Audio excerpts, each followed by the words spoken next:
would like to talk about retro gaming compared to next gen gaming.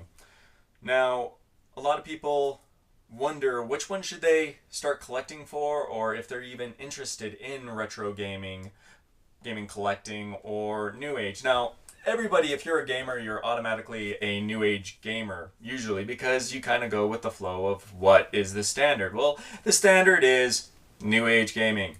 Very few times do people actually look at the retro aspect, the roots of where the next generation came from.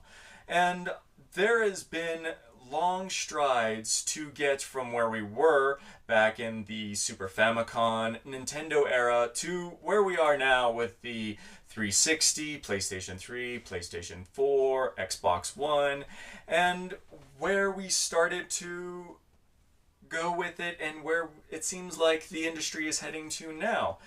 Now, as far as collecting for retro systems, right now I'm collecting for probably about 20 to 22 systems. I kind of lost count because I got two more systems this past holiday.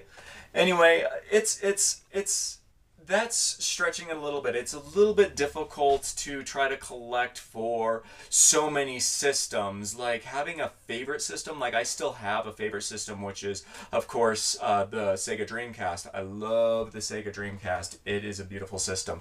If you have one, good for you. And if not, the games out there are really great. But collecting for a lot of systems, it doesn't really give you the opportunity to make a full collection of them. And that brings up a good point. Like, should I collect for the whole entire series of games for a system, or should I collect for just what I want to play? And that kind of goes off into what kind of person are you? I mean, are you just going to get the games, put them on the shelf, dust them and say, look at my pretties? Or are you going to actually sit down and play the system and play the games that you want to play? I personally, I only want to collect all the games for my favorite system, which is, of course, the Dreamcast, and I'm getting close to finishing that collection. Now, whether you're collecting for multiple systems or one system, I would suggest that you at least get the games at the beginning that you really want to play. So instead of having a whole entire shelf full of games that you're not interested in, just keeping wall space, you can actually have some games that get rotations. And definitely rotating your games is something that's nice to do. Like, I mean, with friends, other collectors, get a nice little band of people that you actually trust, because you don't want to give your games to a shady character and then you blame me for it. But no, like rotating games to see if something's actually you're interested in before you actually make a purchase. That's what I like to do. But I do collect for both new and retro games. Now, what I would like to say about new age gaming is I feel that new age gaming is beautiful. Of course, you know, it looks great. It looks like Hollywood movies. Now, that has its good sides and bad sides. Good sides being that, you know, the graphics really grab you and drag you in. Make you feel that experience. Plus, internet, new age gaming gives you the ability to bitch somebody out without being in the same room, which is epicness. But what I notice, what is coming out as far as games for these new systems, it seems like there is a trade-off. And if you disagree, please comment, video response down below. That we are trading story content for graphics. You know, there are many exceptions to the rules. There are some great short stories out there.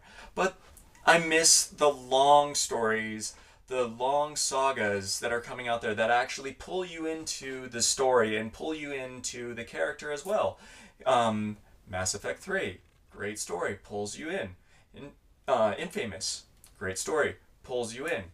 Gears of War, have my doubts with Gears of War. I liked the beginning of the story, but as proof, The first Gears game took me about 12 hours to beat. Second Gears game took me about 6 to 7 hours to beat. Last Gears took me 4 or 5 hours to beat. Judgment kinda brought the story back, but the gameplay was still about 6 hours.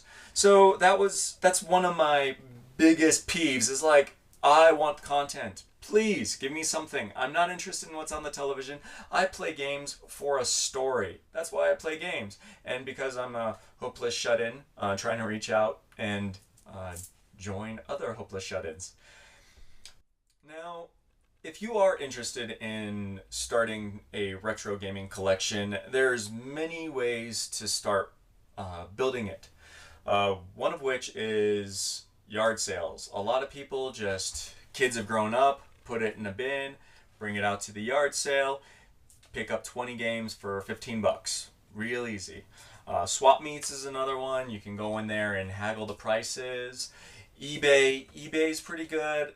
Usually, when you're looking at large collection of games, they always try to sneak in like duplicates or, games that aren't really worth it, like sports games. I don't know what the hell's wrong with people, but they always try to put in like 3 or 4 sports games and then one real epic game that you want, but the sports games just push me away from it. Or you turn those around and you sell them back on eBay.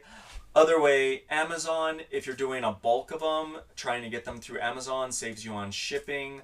Other than that, reaching out to your friends that used to be gamers, and just seeing if they have any of their old games and they're willing to add to the collection. What you're going to see in retro gaming is there is going to be more story content in retro gaming than there is in new age gaming, at least from my perspective, because they had to draw the player in with the story instead of just with the graphics, because the graphics were 8-bit, 16-bit.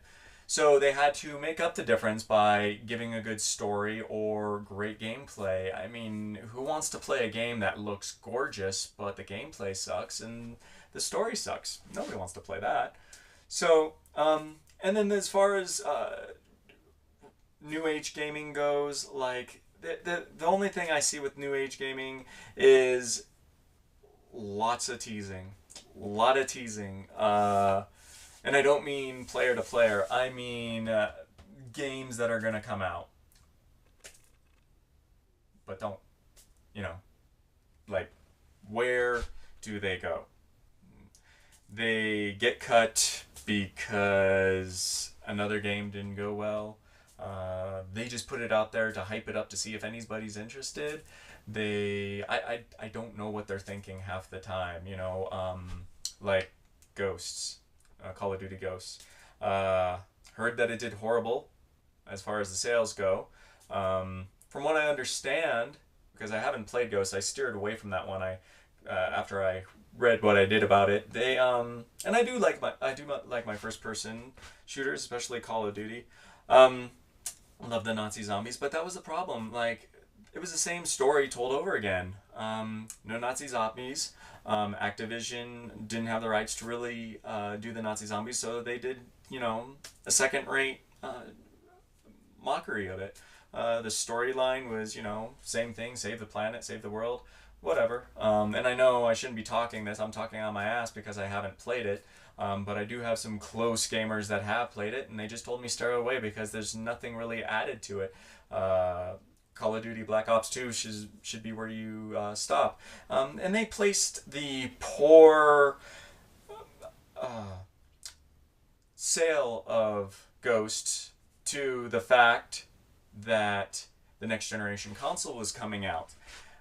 Bullshit. I mean, the reason is because it was a horrible game. I mean, maybe you liked it. If you liked it, well, good for you, but I certainly don't need a game where I've already played it, and the only thing that is different is a couple nuances within it. But it's missing the marrow. Well, that about wraps it up. I'm going to be doing series reviews, system reviews, individual game reviews, pickups, anything in the industry that kind of ticks me off. All of this is going down on the channel. Hopefully you enjoyed, and thanks for watching.